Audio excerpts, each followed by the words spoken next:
podcast from Odo Island. It's Monday, so you know what that means. I am Smooth Chris, and with me is the Raven to my Tommy Dreamer, Slick Chris. Hello, how are you? Hello. And making his triumphant return to the podcast from Odo Island. I don't know if he's on the north side, the south side, the east side, or the west side of the island. But reintroduce yourself to the audience. Why, thank you. I guess I can just go by Bones Jackson for the time being. Bones Jackson. Return to this celestial podcast. Thank you guys once again for having me being on the show. You don't want to be Space Irwin? You were a Space Irwin last time, but now you are Bones Jackson. I got many aliases. I was basically trying to see if you would introduce yourself as Space Irwin, so... Oh. That's Bones Jackson. It's good to change things up, you know. Got to stay one step ahead of everything. But we are happy to have you back because at the time, thank you.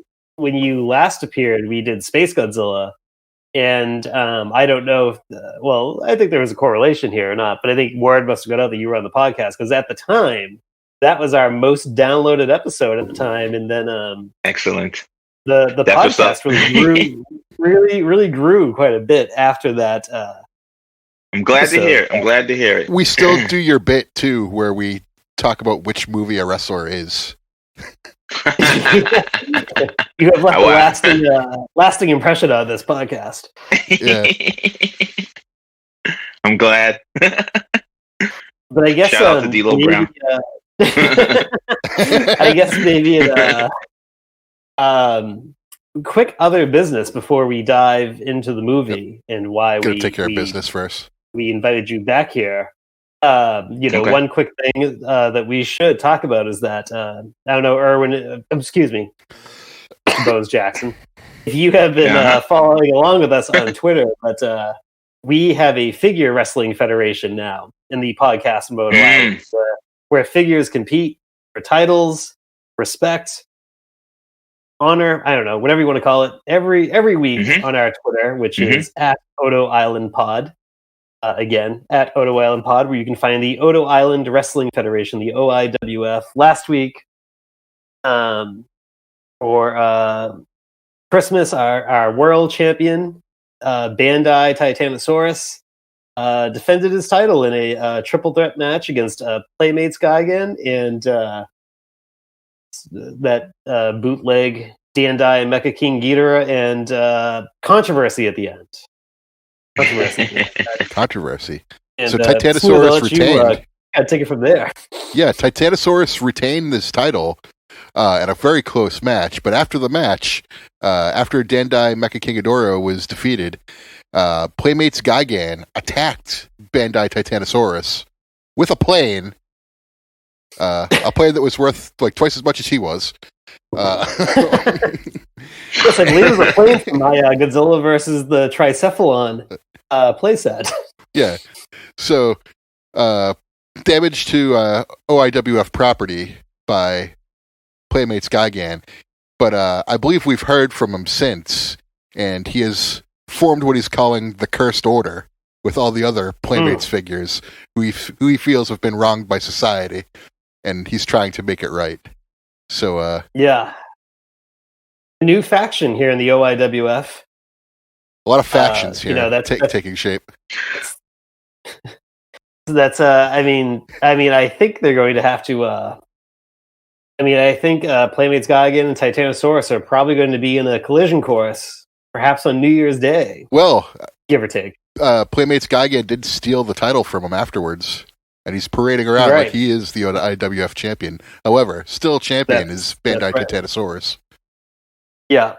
By New Year's Day, I mean New Year's week. There we go, New Year's week, because that does not work out from the release from a recording schedule standpoint. But yes, the Cursed Order, joining the ranks of the Trendmasters of the Universe is the other dastardly stable in the OIWF. Well, And, I feel like I feel like the Trendmasters of the universe are more of the Freebirds, and the Cursed Order are more of the the Union.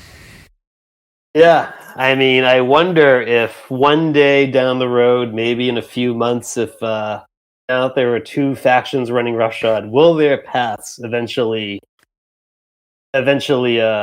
Intertwine. Intertwine in something called war games? I don't know, but well, that could happen once there's a vaccine. it's okay. They're figures. They don't need a vaccine. I'm joking. Oh.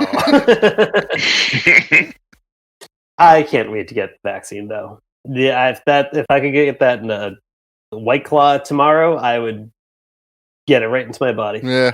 But yeah. Done with this. Although the pajama pants I'm wearing right now are very comfortable, so I'm kind of okay with parts of the COVID era. Just wearing comfortable pajama pants all the time. Well, fantastic. Yeah. So, great pick, guys. I didn't really have anything else for that. So, but anyway, the big thing is going on in the OIWF. There you go. That was the wrap up there. To that. There's always big things happening in the OIWF. It's where the big kaiju play. Look at the adjective. Play. It's a verb, Kevin. I'm here, Scott. But now on to why we're here. To discuss, to cleanse our palate of that wretched Peter Jackson King Kong movie that we watched just the worst last week.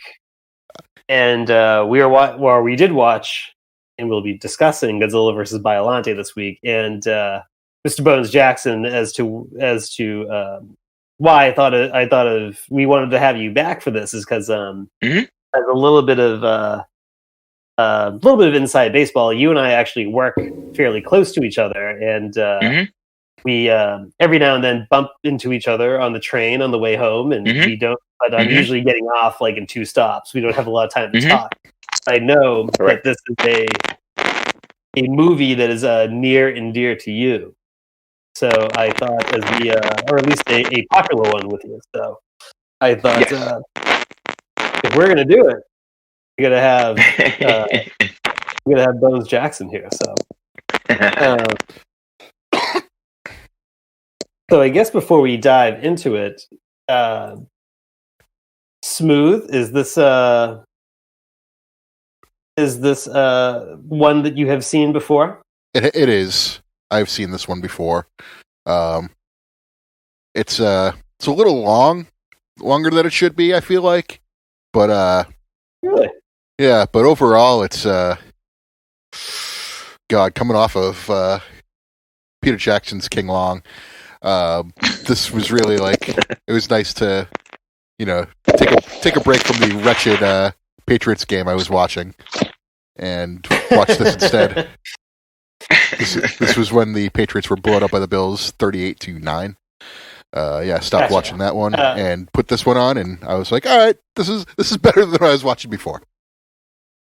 Now, Mr. Bones Jackson, which that just rolls right off the tongue every time I say it. I know you have been a fan of this movie for a while based on just conversations you and I have had over the years. Do you have this on DVD or Blu-ray? That I do, as well as VHS, and taped off of HBO as well. So I have 4 copies of this illustrious movie. So I also have the old VHS. With the green box. Yes. How old is the HBO recording that you have? I want to say this was probably recorded off television, maybe mid-90s, like 95, 96-ish, I want to say. Oh my word. That is that is something.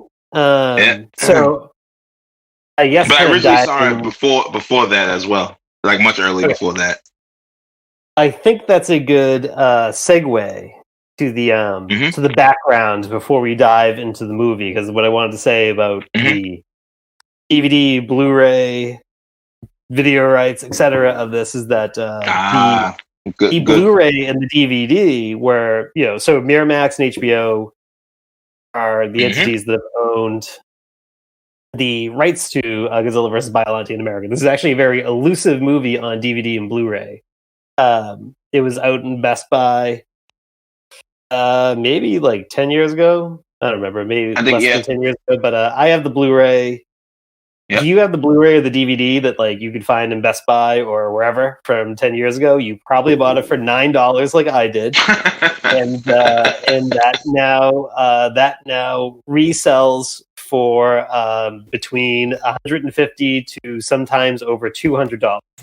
And so that's one of the most expensive, one of the many DVDs or Blu-rays that has gone up in value. There's actually a bunch of other ones from like the early 2000s that or mid 2000 aughts.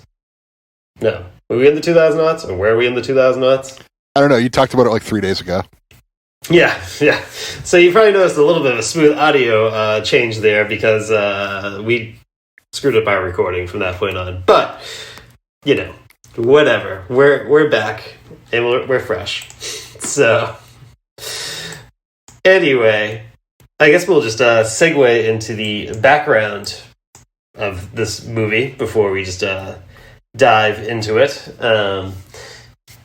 Fortunately, this is the second time me going through this background, so it'll be nice and tight, polished, rehearsed. Now it was a dress rehearsal when we recorded last time. That's right. So anyway, so this movie came out in 1989, so it's 5 years after the return of Godzilla. I think the most famous bit of trivia to this movie is that it was the idea came from a dentist named Shinichiro Kobayashi, who responded to a story contest that Tomiyuki Tanaka put out for this movie because it was a way to kind of save money on having to commission a script, and it also kind of drums up some publicity for your project. He had done this a couple times in the past, in the 70s and I think earlier in the 80s with different projects, and it had been a successful gimmick before, so went to the well again and also saved a little bit of money. But everyone kind of makes out like this dentist. I think people like to tell the stories as if like the dentist was just some like random dentist who had like no experience like working in films, but he actually had already been like a screenwriter on The Return of Ultraman at that time. Nice. So the director for this movie was Kazuki Omori, who really wanted to work on a James Bond film, and he had said like in interviews that Bond was his number one thing he ever wanted to work on, and Godzilla was number two. And he made extensive changes to the story outline that Kobayashi had come up with. Like, so Omori added all the spy and espionage elements, and because again, he wanted to make a Bond movie, so we got lots of random double agents and spies and espionage and all that good stuff. I wish Timothy Dalton made an appearance. If only. Yeah. If only. Or Roger Moore. That would have been nifty. But he was done with Bond at that point, though. It was the Dalton years. Yeah.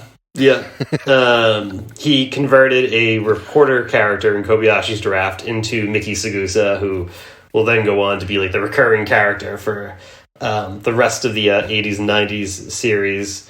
And he also deleted a monster from Kobayashi's outline, which was going to be like this mutant rat thing called Detalos Leos. I don't know, weird name. And he replaced that with the Super X2. He replaced that with the Super X2 and the Rose form of Biollante. Not bad changes. I don't mind that at all.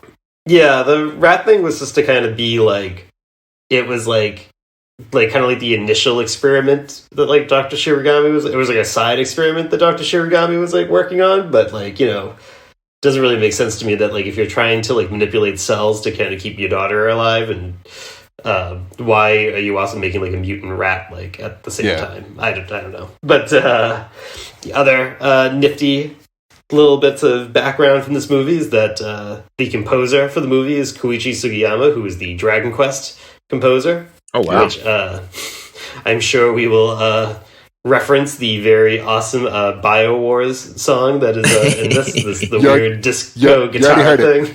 You already heard it. You already heard it. Very good. Well, that's very I don't know. That shit's fucking awesome.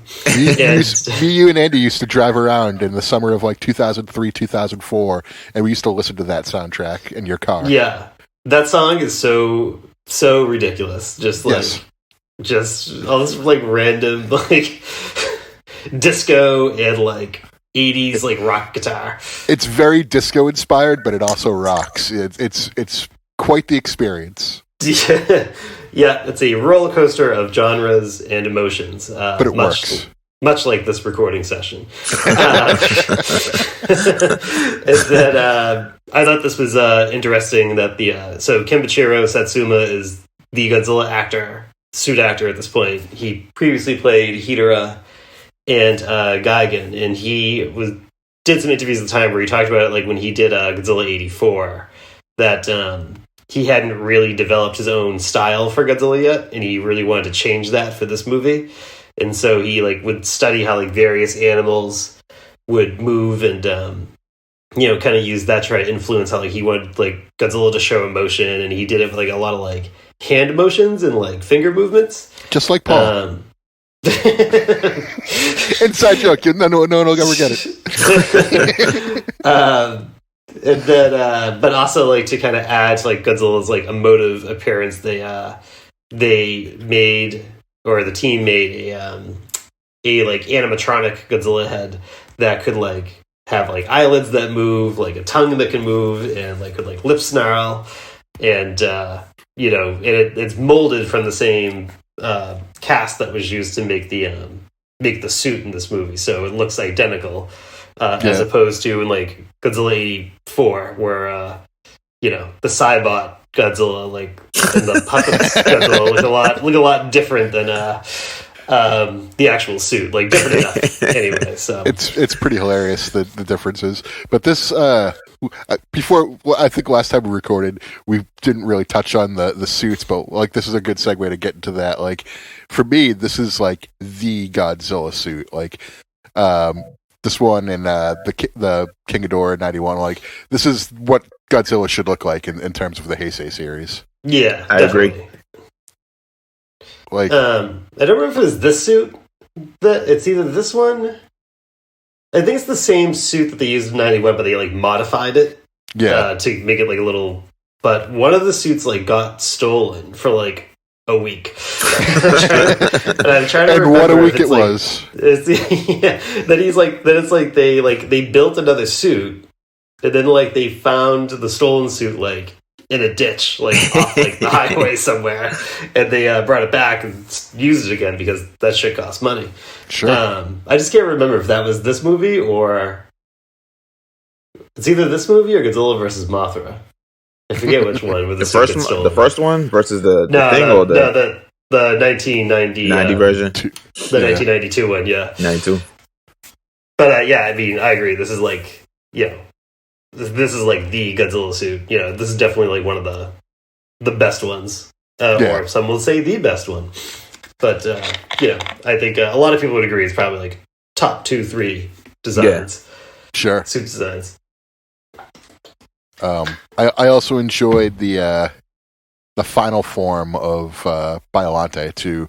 I always felt that this was one of the top heels to go against Godzilla. I would say I call it number 3 in terms of Godzilla's foes, behind King Ghidorah is number 1, obviously, and then Destroy is number 2. But I agree. Number 3 in terms of like cool designs for a Godzilla foe. Yeah, that's actually a good reminder to me to reference. I don't want to lose this thought. So like that final fight between Godzilla and Biollante, like it took something like 30. It took like something like 20 to 30 people to operate Biollante in like that final fight.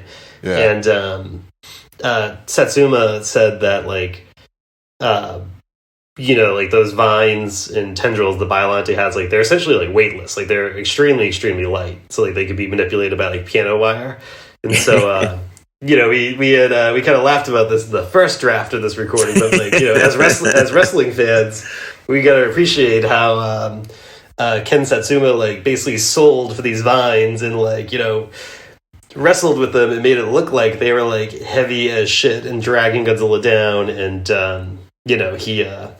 he said that was hard. He said like it was hard to manipulate a 242-pound suit and making it look like that these vines were like pulling him down, but he did it, and that's called acting, my friends. Like, I feel like that's something you and I could have also done pretty well because we always sold for our wrestling buddies.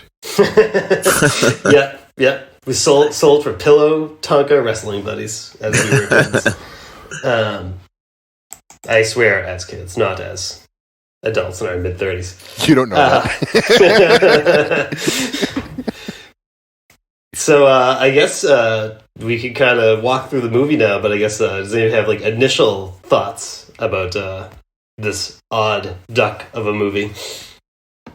When Mickey is introduced, her friend's name is Asuka, and I wasn't ready for it. Good one. That doesn't land as good the second time.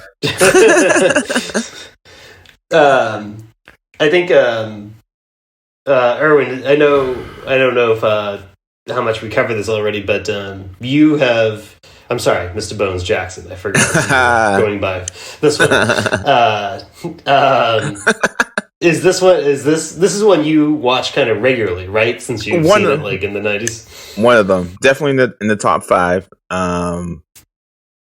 Probably number 4 on my top 5. Obviously the originals like number 1, and then surprisingly number 2 versus Megalon.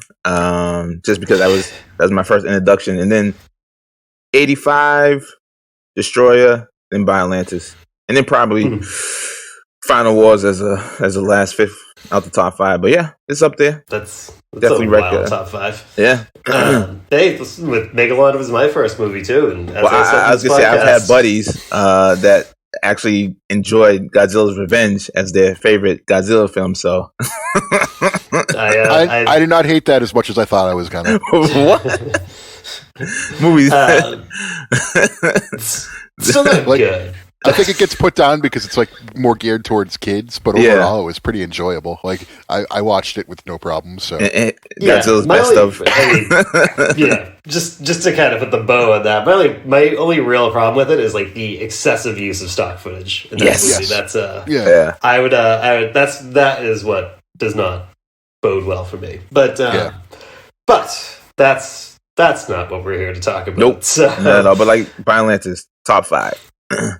So I guess let's just kind of break this movie into like some segments here. Like the first chunk of the movie is filled with this like hilarity this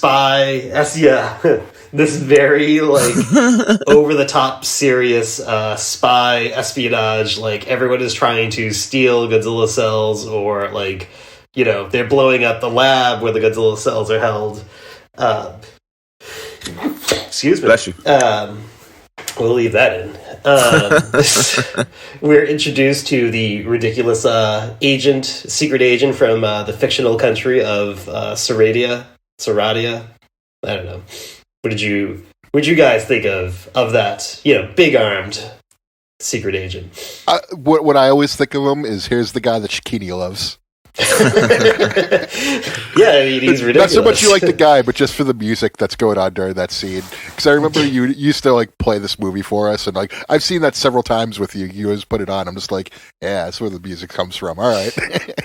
Well, he just caps it off so well. Like the English version, like after like he kills the agents from like the American corporation, he goes, "Thanks, you guys," and just kind of.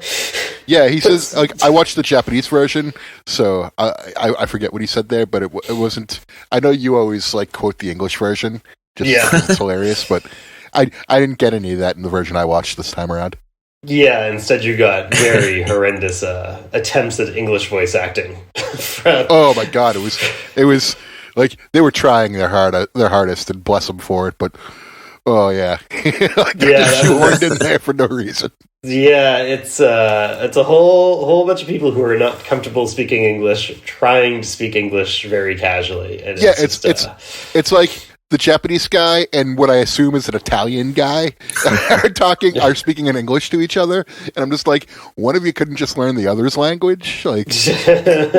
Yeah, I didn't realize how, like, I usually watch the English version, but I watched the Japanese version for this, and it's been a long time since I've seen the Japanese version because they didn't make any cuts or edits when it was released in the West, so like there wasn't really too much of a reason growing up to like watch the Japanese version. But yeah, oh boy, yeah, like that those English lines were rough. Where's Erica? Even though the beginning was super campy, I liked how it did transition from 85 into the genesis of how the Biollante stories is starting with the whole Godzilla cells. That was at least pretty decent aside from the hokey pokey action that was at the beginning. Yeah, the very odd so like the lab gets blown up, the Dr. Shirgai was working in, his daughter gets killed, jumps ahead 5 years. He has kind of aged. Yeah, he's aged, and he is doing the very messed up thing of trying to keep his daughter's spirit alive, or whatever it is he thinks he's accomplishing, by splicing her cells with that of like a rose, a la Frankenstein.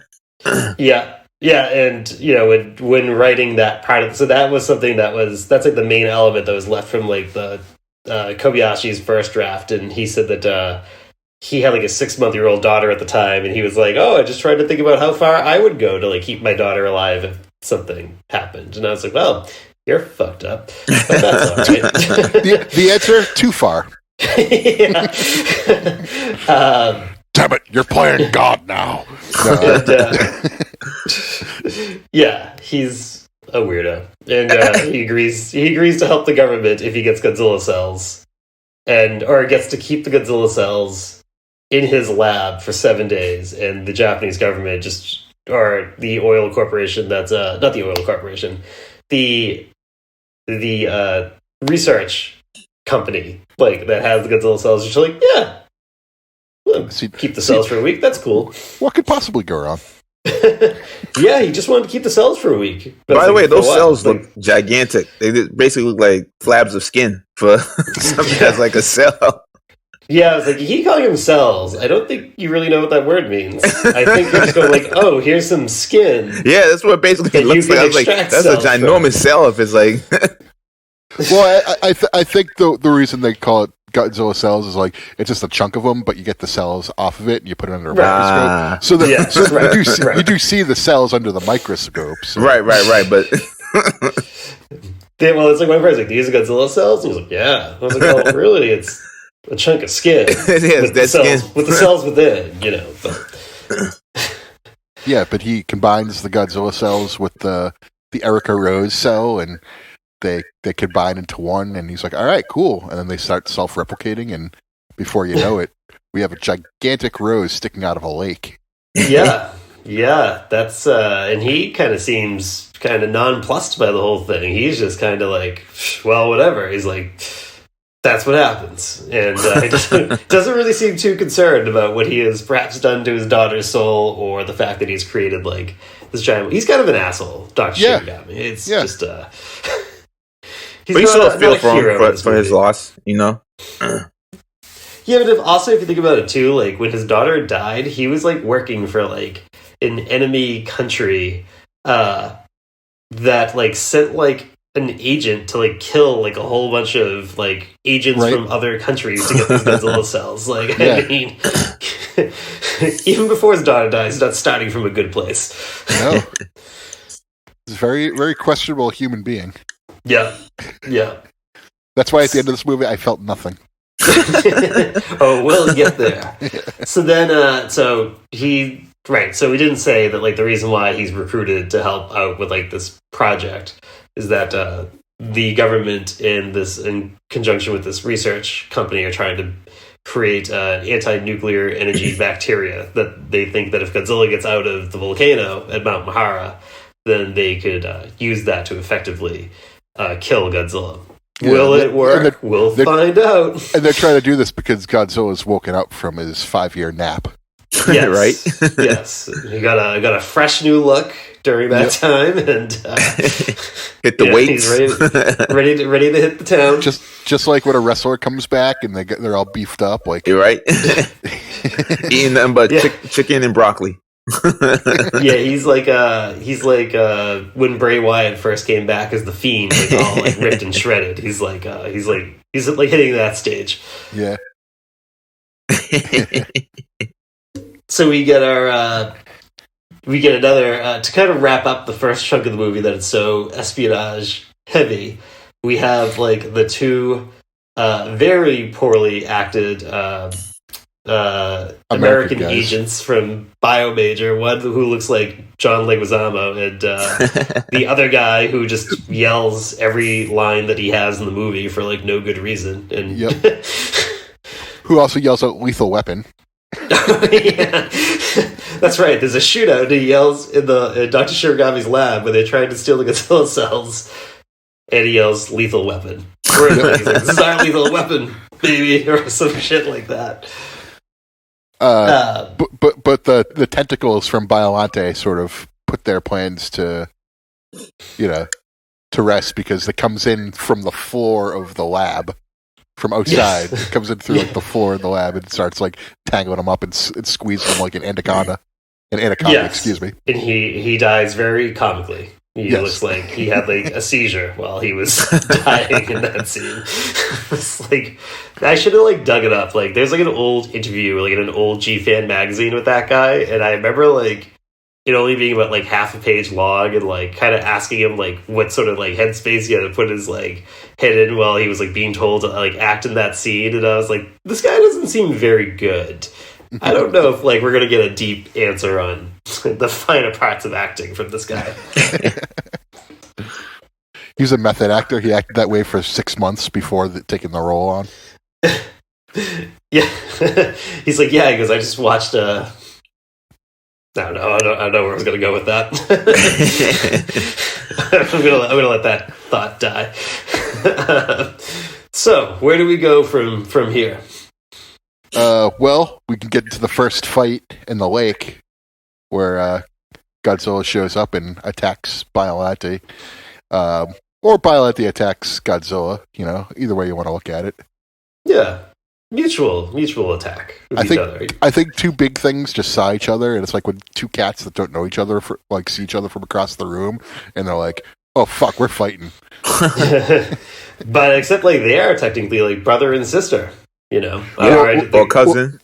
The doctor said not brother and sister, but two of the same like form or something like that. Yeah, they're the same. There's two different entities. Probably like an alligator and a crocodile. He's like, except one's an animal, the other's a plant. I'm like, then they're not the same. They're not the same at all. You're right. That's where I was going to go with that. But yes, they have one thing that makes them common, but that's about where it ends. Well, I guess it's like a third of a clone from Godzilla, so that's where he was getting it from. But it's still it's half man, half bear, half pig. No, I mean half plant, half human, half Godzilla. Like the movie The Relic. Great movie, by the way. I'm going with brother sister. That works better to me. That fight is not too long because Godzilla basically blows Rose form Biollante like away after like a brief little skirmish. Mm-hmm. Yeah, and then we get a nice foreshadowing of what final form Biolante's will look like when she goes up into the clouds. Oh yeah, you get like a little teaser, brief shot of Biolante's new head. Yep. But we didn't touch on Colonel Gondo, who is like the military guy who's like in charge of like if Godzilla reappeared, his job is to like basically be like one of the people to like fight Godzilla, and he spends the entire movie complaining about how like he's so bored because like Godzilla's not around, and he's like, he's like, I want to see some action. He's like Captain Abrams from Moby Dick, basically trying to chase his white whale. Ahab, excuse me. Yeah, right when they failed,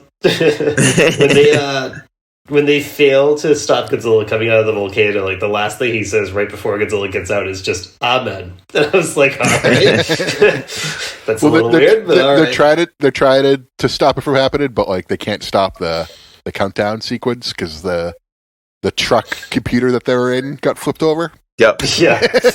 Well, the Serranian agent who couldn't hit anybody in the 3 scenes before that now lands a perfect shot on the American agent, like right between his right between his eyes through a dirty windshield. So. Yep. Hell of a shot, kid. It is note though his death scenes was such a small scene, but it played a factor in the third movie after Biollante. No, not the third movie, but one of the movies after Biollante was Space Godzilla. Yeah. So his memory still stayed alive. Yeah.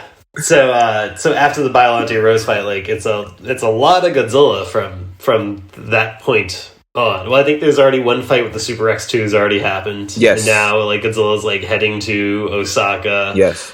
And I don't know. There's a lot of Godzilla in this movie. Once he shows up, it takes a while for him to show up, but once he's there, he's pretty much there for the rest of the movie, which is good. He stomps around in Osaka, and he starts getting shot by all the soldiers, and he sees Colonel Gondo in the building. Like he sort of sneaks up behind Gondo while he's reloading. Yeah, Gondo shoots him with the ANEB, and then like. Just kind of like starts to like casually walk away. Goes, oh, I forgot my backpack, and he's like in no rush to get out of there. Yeah, just very nonchalant. No hesitation. Yeah, the Godzilla sneaks up on him. Does not make a sound. Just creeping up behind him, but like Rikimaru from Tenchu. Then Gondo gets killed. And that's that. Yep, he sure does. And they also sacrificed the Super X2 somewhere in there too, just because there's like, oh. We gotta slow Godzilla down. Let's just throw the damaged Super X at him. That'll work out. Just like how Gigan hit Titanosaurus with the plane. Oh yes, yeah. Dastardly attack there. Throwback to the OIWF. I don't know, are you guys Super X fans? Yeah. From in '85, yes. In the return, not so much. Yeah, I agree with that. This one's I mean, it's also it had its own theme music in the in Godzilla Reborn. I think this one they just flew out. This one's like they say like, oh, we have this like reflective mirror that like Godzilla won't be able to melt, and then sure enough. Godzilla melts the reflective mirror, like, and he just keeps at it until he melts it. Yeah. One other thing to note is that his atomic ray is pretty much the only way he fights, and it looks really cool with this movie. Then that was a conscious decision from the director and Tomoka Tanaka because they said like. If Godzilla like really existed, like why wouldn't he or like other monsters, like why wouldn't they just use like their projectile rays all the time if there's nothing stopping them from doing so, right? And so, but yeah, I mean that also kind of turns into like one of like the downfalls of the '90s series is that like how many of these fights end with like Godzilla and the other monster like standing pretty much like on opposite sides of the screen, just shooting rays at each other for like the entire fight. Like it's cool, but it's overused, but to me anyway. I was gonna say I think the only one that wasn't really a beam battle is the one against Megarius, the giant like mosquito looking monster. Oh yeah, the Millennium series was better at getting back to like a good mix of brawling and rays, but right. So they so after this, we kind of now like Godzilla has the bacteria in him, and they decide they have to raise his temperature. Would someone like to describe how they decide to raise Godzilla's temperature completely out of nowhere? Yeah, why not? Give him a fever. Yeah. Yeah, I think they were missing Jeff Goldblum and his father going like, I just watched that movie yesterday too. Get off the floor, you're gonna catch a fever. Oh what? Oh, that's so stupid. My dad, the genius. Yeah, apparently, a random weather system or experimental weather system was just kind of hanging around conveniently, and they go, "Oh, like we could trap Godzilla with this and raise his temperature." And it's like a little ridiculous, but I mean it's cool though. I don't know, I actually liked it. So they kind of like lure Godzilla into like a field where like they kind of keep zapping him with like artificial lightning and stuff like that, and. You ever sit in an office where people are like, set the thermostat to like 85 degrees. This is the Godzilla version of that. Yeah. You're like sitting there trying to do your work, but you're sweating too. But that leads us to the final battle. What are your guys' thoughts on? Great battle. Yeah, I love the scene where Biollante is charging at Godzilla. That's the 20-person. That's the 20 people on ropes scene. Yeah, it makes Biollante and the final design of huge. Biolante's head, perfect, very grotesque. I really dug it. Yeah, it's pretty good fight. It's not super long, but it's a cool fight for what it is. Like Biollante like stabs Godzilla with like vines and tendrils and squirts Godzilla's blood everywhere. Spits acid. We get Godzilla's first use of his nuclear pulse in this movie. Yep. It's not much, but it's kind of it's there. It does the job. It's a new power. Yeah. We were kind of talking like offline how it's like in this movie, it's like kind of like a little flash of light in this movie, and then like as the '90s series goes on, it's going to become like this like ridiculous exploding circular ring of like death. It gets really jazzed up. Yeah, it gets more colorful. In like Godzilla Melee, it gets more colorful when it's his special. Oh move. Yeah, that looks awesome in the video game. Great game too. And then, like, I liked the fight too. How, like, also, I just thought it was funny that Biollante has so many teeth and was like, created by a dentist. But I don't know if that's coincidence or not. But so it resembled a warthog almost with the teeth. Oh yeah, and then Godzilla like blows the back of Biollante's like head open in the fight at one point, which is like the best thing ever. Hell of a way to finish someone off. Yeah. We had talked about before, like how like it's kind of similar to like the kiss of death scene in Godzilla 2014, like when he shoots his breath down the Muto's mouth. But that's cool from like a Hollywood CGI standpoint. But like this being like, I don't know, this seems like a little bit more brutal in a way for what it is. Agreed. Agree. And so, I guess to kind of wrap up the ending part here, Godzilla just kind of passes out into the ocean, but because his temperature's gone up high enough. But the original ending, which I sent to you guys like leading up to this, was like, or a deleted ending. I shouldn't call it the original ending, but it was like Godzilla basically, or Biollante, like turns into like an anime rose and like Biollante becomes the last unicorn. Yeah. One of the like random many deleted scenes in this movie. That one I was glad that was removed because that made no sense whatsoever. You can easily find it on YouTube. It's kind of weird, but this one and after the first fight where the rose we didn't talk about it earlier, but the roses cover the landscape after the first fight, and like Godzilla's like walking away. Yeah. Like these are scenes that like could have stayed or could have gone. Like to me, it wouldn't have affected the movie one way or another. I would have felt exactly the same way about it. But I guess the reason they didn't want the roses is because scaling wise, the roses would have been too large to really be considered roses, which I agree with. They were as big as houses. Yeah. But But like, it still would have been fine in terms of like a shot, in my opinion. But this one was kind of like more like cartoony based and not very realistic at all. So I could see why they didn't use this one too. But like I said, like if they decided to stick those in the movies, like it wouldn't have made me dislike the movie anymore. Yeah, I think with the flowers, I think you could. I don't know. I mean, it's more like a symbolic thing in that scene and stuff like that. I think you probably could have like explained them away and just been like, oh, Biollante like causes giant flowers to appear. Yeah, exactly, exactly. You know, really cool shot though. I mean, I like that deleted scene, and then but there was also test footage of like introducing like stop motion fighting in the Biollante fight, and I can see why they didn't use it because like it didn't really mix with like the suits that they had and like the Biollante puppet. So like I could see why they didn't use it because it would have been too jarring of a transition to jump back and forth. Considering that they use pretty much like the same like technique that like Hellraiser used for the chains to come out as they did for Biollante's like mouth thingies, the tentacles.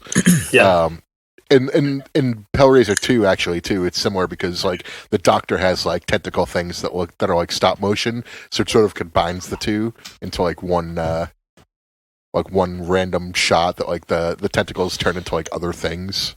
It's very crazy. But anyways, yeah, it would have been too jarring of a transition from like the stop motion fighting to like the suitmation fighting. So, like I could see why they didn't use it. I'm usually all for adding stop motion shit to movies, but this one would have been a little bit too far. So that takes us to the ending now, where you kind of foreshadow this already with Dr. Shirogami's ultimate fate. We didn't talk about Erica's photo, like going into the skies when she dies. Yeah, that is the most random thing. Like they couldn't have been like an actual like have her do it. It was just like a photo of her. Like wasn't her hair kind of like blowing in the photo too? There was like something kind of like weird about it. I don't know. It was just like short and you know.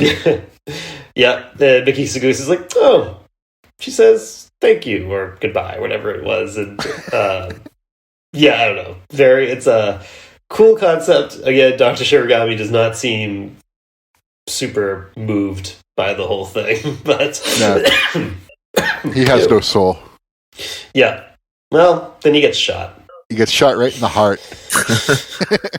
He's like, you know what? He's like, you know what? I'm all done with this, like, you know, evil scientist stuff. I'm just going to retire and, you know, move on with my life. And then he gets shot right in the stomach or right in the heart. And he's just like, I feel nothing for you.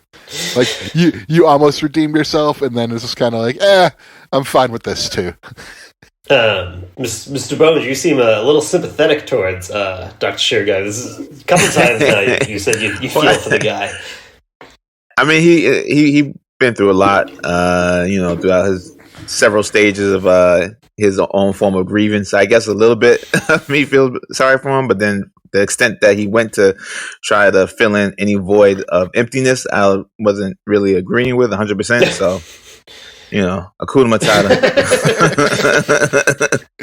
And, you know, it's funny, it's like, this is the second time now we've talked about this movie, and still we did not mention, like, the main hero scientist guy whose name always escapes me. Because he's forgettable. Until this part, which I think we said it the first time we were recording this, going like, yeah, I guess that shows how important he is, and I guess second time through also shows how not important he is.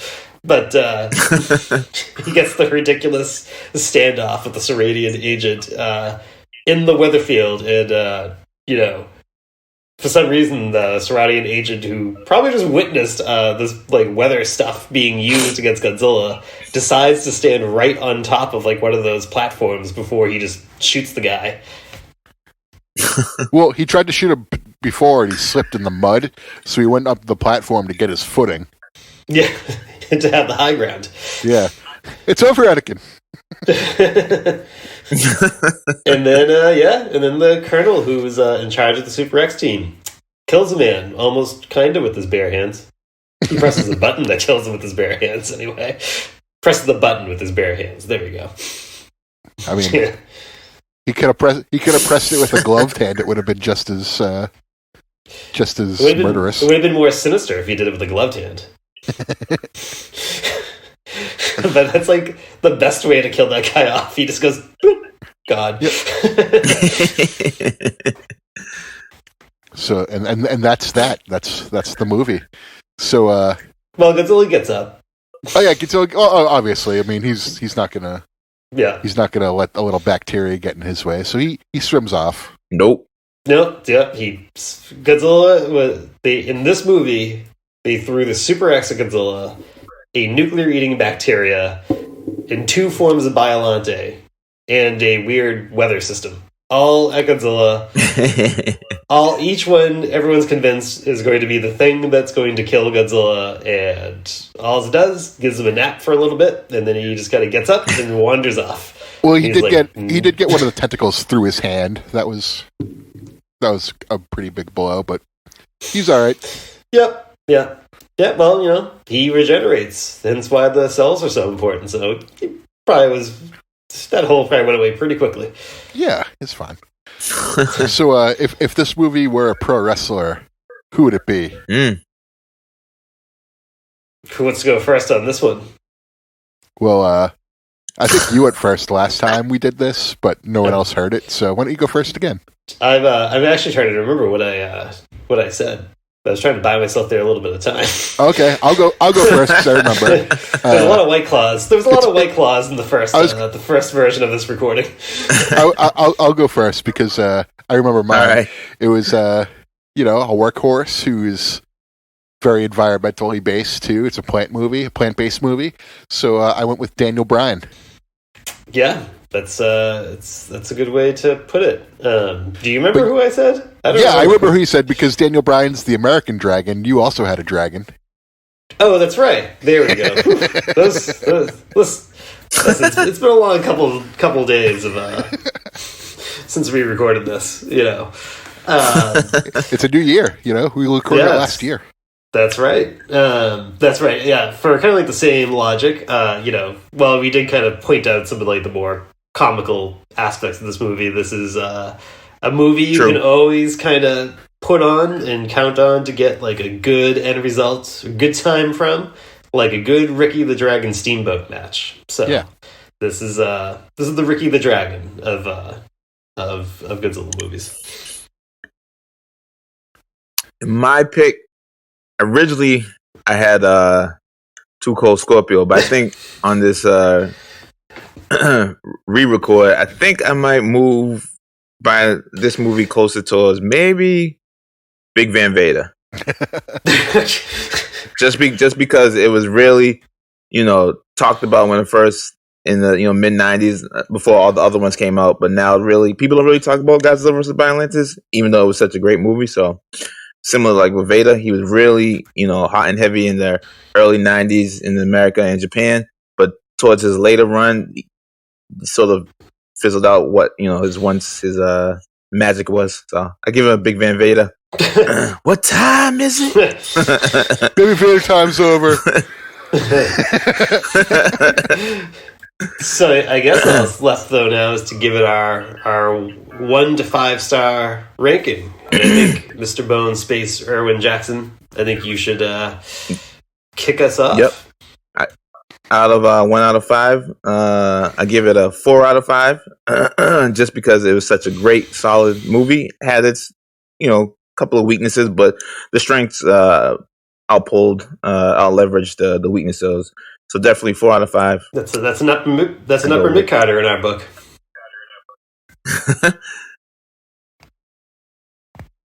You want me to go now? Is that it? Sure, yeah.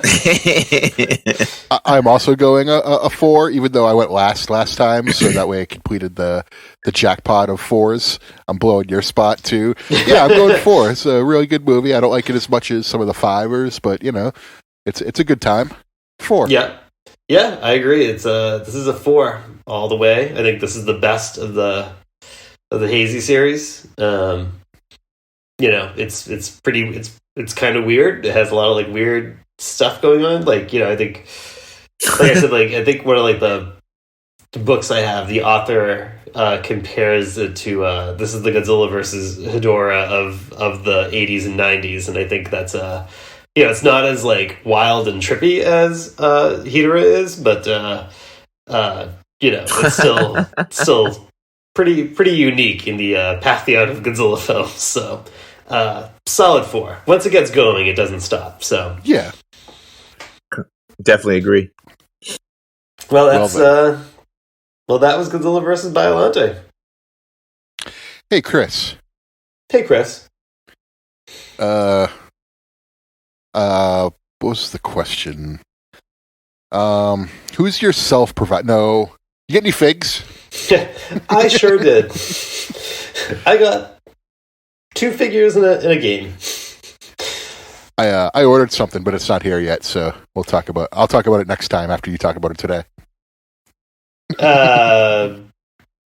It's actually maybe all right. So I'll end with that because I did not actually get it yet, which is too bad. But yes, I ordered something that will be quite the hot topic to discuss next episode. Oh, that's not what I was talking about. Oh, okay. Well, what I just teased... I got something else you got. Oh, I see. I originally thought it was going to come this week, but then like my UPS shipping got updated. Now it looks like it's coming the beginning of next week, it looks like. Yeah. But hey, that's life. But I got 3 things this week. I got a this Godzilla 1998 plushie with a hard plastic head and hard plastic arms that I always like would see online, and I was like on like eBay and Mercari and stuff, and I was like, oh, if I ever come across that cheap enough, I'll snag that. And I got a pretty good deal on it on Mercari. I kind of gave a low offer and it got accepted, and I had no clue that thing is like almost 10 inches tall. I thought it was like 5 inches or 6 inches, and when it showed up, and I was like, holy shit, this is big. But pretty sweet though, it's sitting along my other ever growing plushie collection, so that's kind of fun. And then I didn't buy this. It was a gift from a mutual friend of ours. He and his wife got me the Godzilla Monopoly game for as a Christmas gift, which I thought was pretty swell. And haven't opened it yet, but it's got. Let me look. I get at the back. So the pieces are all either Godzilla, King Ghidorah, Mothra, Minula. Minula, I guess, is like the thimble in this one, right? Mechagodzilla, the original 1970s Mechagodzilla, and Rodan. It looks pretty cool. There's a lot of deep cuts on the board for like locations and stuff like that. I don't think I've ever actually completed a game of Monopoly in my life, so I don't know if I will ever play this, but I'll probably start it at some point like I have every other Monopoly game in my life, but I just don't know if I'll ever actually finish it. And then I suspect we both have the same third item that I got. Yeah, I just don't have it yet, so... Oh, okay. So I went to our local Target right around Christmas time, and it was like randomly there was the blue poster version NECA Mothra. It was like just sitting there like on the shelf, like so they've been like cleaned out of like all their NECA figures at this point. Like I actually had to go there earlier today because I needed to buy cat food, and I walked by there. The only thing that's left on the shelf there is a 1962 NECA Godzilla figure. Yep. Other than that, completely cleaned out. I mean, I guess that's going to be the end of their stock. But yeah, the Mothra figure's there. Like the box is kind of beat up, so I kind of suspect it's probably been banged around in that Target for months. Yeah, it's probably just in the back room, just collecting dust and getting tossed around, and then it was probably put underneath a bunch of shit, and someone saw it back there, and they're just like, put it out there, and someone will buy it. Yeah, but and I was that person.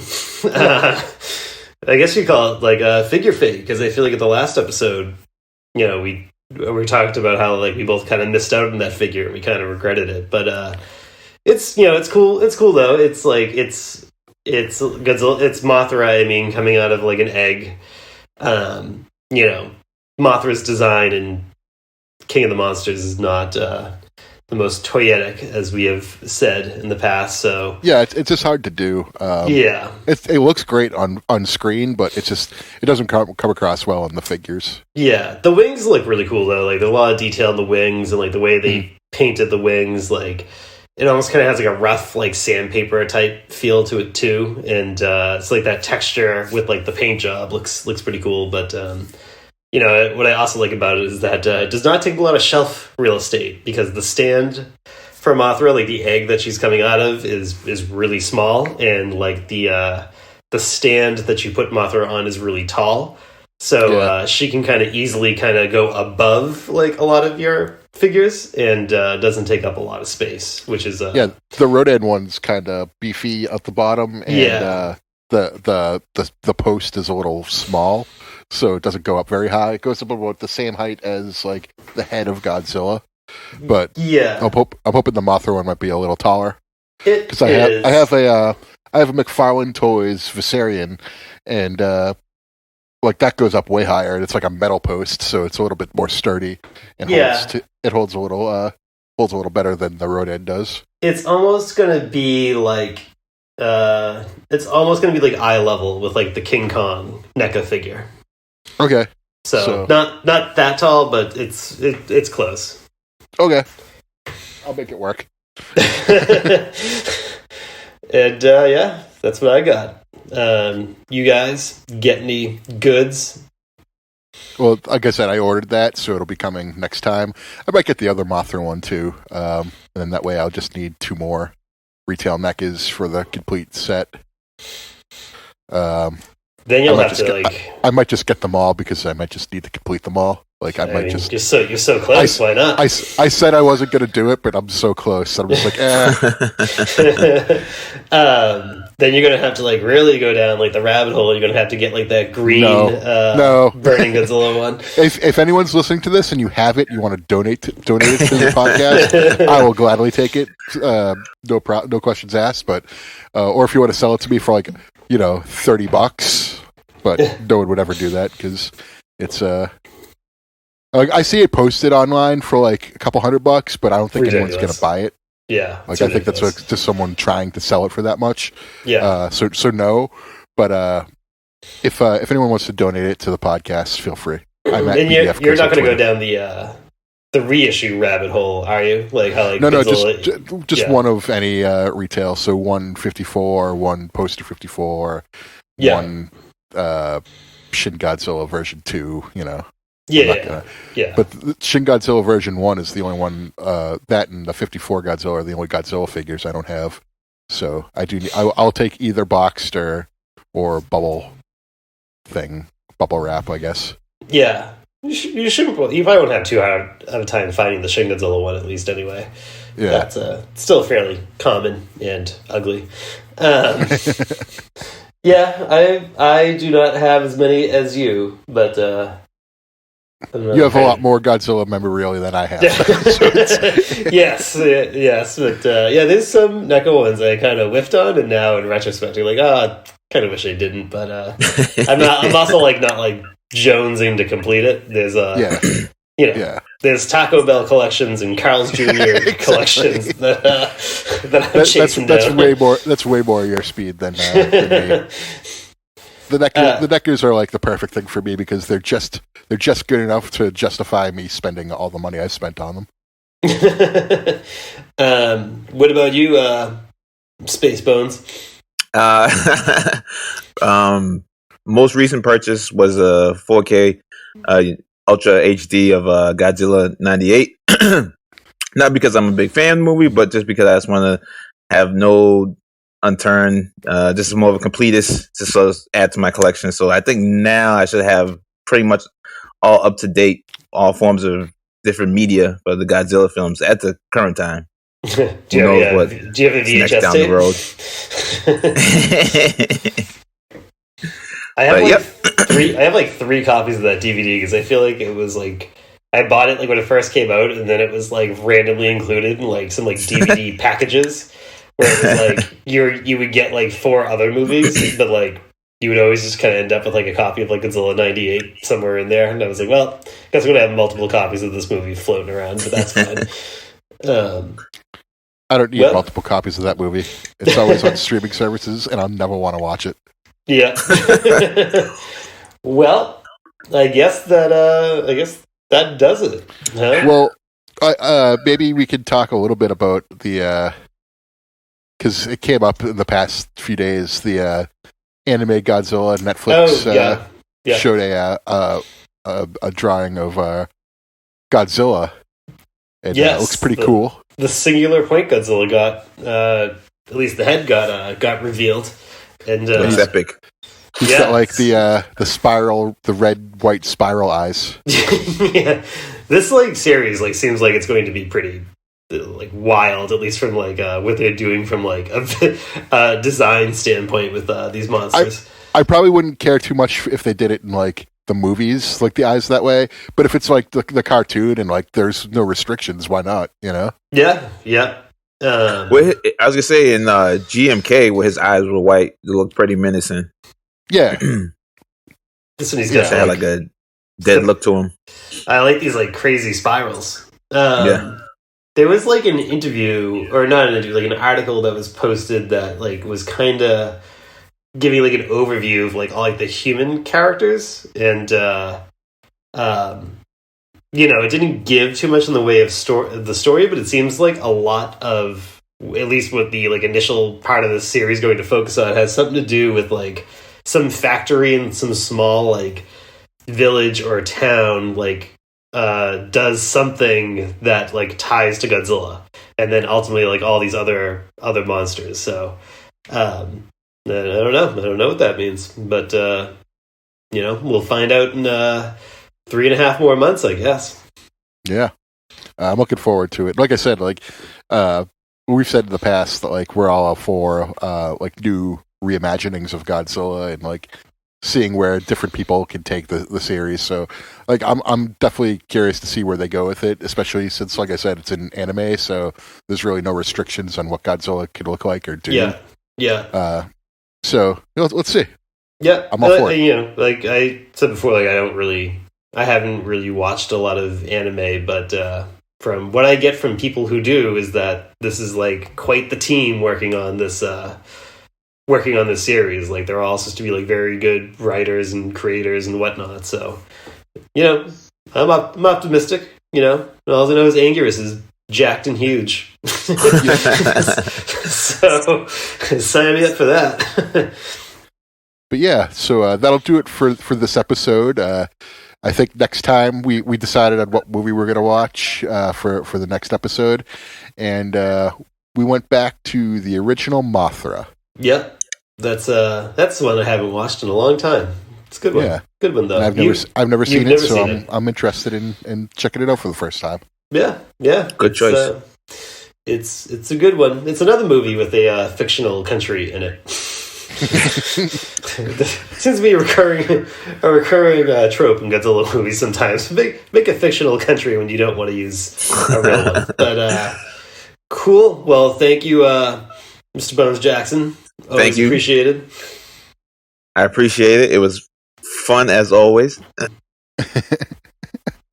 Hopefully this episode recorded so we don't have to go back and